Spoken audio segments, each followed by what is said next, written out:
Aku kuburan orang mana tiba ke Adwin? Si Kumbang ya.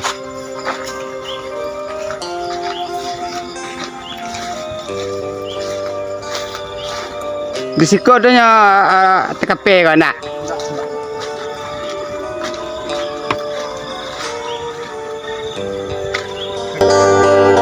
Di pondok kecil bulan purnama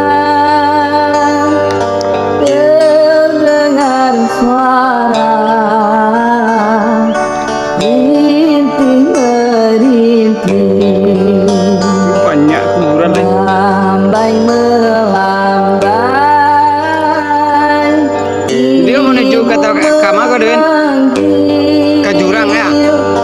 Tuhai anakku, si jantung hati. Musikku sampai nyelambin anak tu.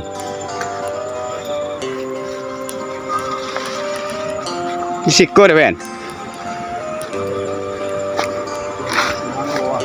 Siku ya. Jurang ko Oh, di siku nyelambin anak ya. ku sinan. Ni si ko ma, ko jurang tu cang ku di bawah tu ada kayak dan jadi akte rambutan durian tu. Nah, tu di ko. Di pondok kecil Kita tu yang bawah. bulan purnama. Berarti dia dari mana Milo mai tu? Tempat ada wina anu tadi tu. Dari ujung ni no melingkar. Oh, ni tempat wide lewat tadi tu dah.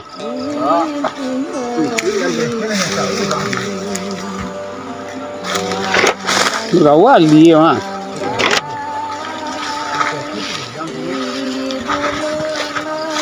Kamu nyelusurin ni ke? Sungai tu.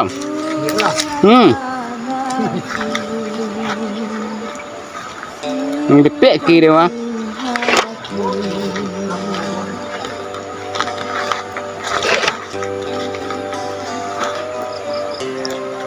Negara jauh ya, ngelambin ke kawah orang. Kena genang si, aku kena bawa. Gerian ni ada kenangan di kita tanam. Aku tetap enam terus. Hanya melakukan aksi bejat itu di mana? Pondok kah? Sudah deh, iya mai. Dasar itu mai ya? Ba? Oh, di siku tempat lokasi ni melakukan aksi bejat itu. Ketiga.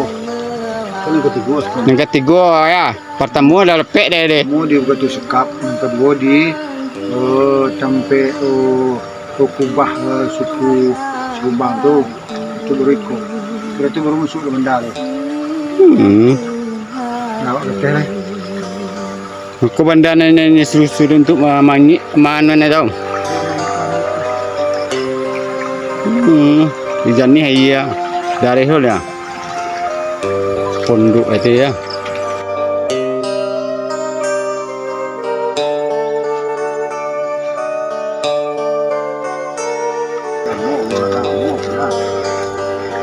Kenang-kenangan.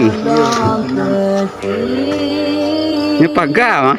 Bulan purnama Ha? Batu? Payah tu, bawah ni ber.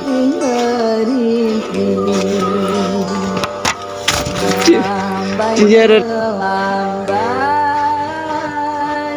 Ibu memanggil, tuhai anakku, si jantung hati. Di pondok kecil bulan purnama